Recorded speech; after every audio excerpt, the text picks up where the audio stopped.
and there's the shark landing. This shark doesn't look 25 feet long. He's more like 14 or 15 feet. You know, these fishermen, they do have the tendency to sometimes exaggerate the truth when it comes to the size of their catch. Yeah, I've got one. It's really big. I want those men out of the water now. Oh, the next time you can hear the police radio. Wait a minute, there's a shark. He's coming this way. He's heading for the police diver. We gotta warn him. Where is he? Oh, there he is. Sir, listen, you gotta get back to the boat before...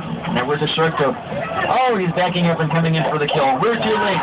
It's Jacuzzi of Terror. Boy, the shark must have eaten some Alka-Seltzer. Hey, don't worry, a little club soda's going to get that right out.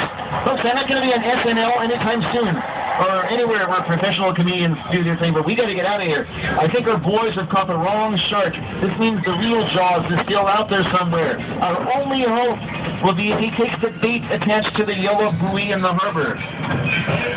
Oh, look at this. He's taking the bait. He's taking the pier.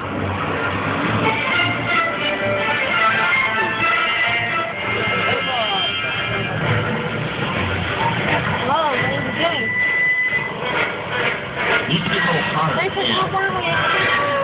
All right, look out.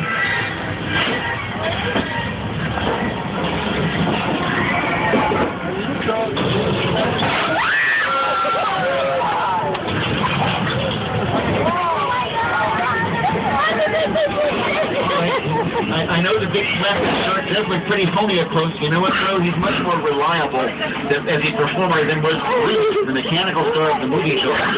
That's a much maligned shark. The shark did not do it. Wherever he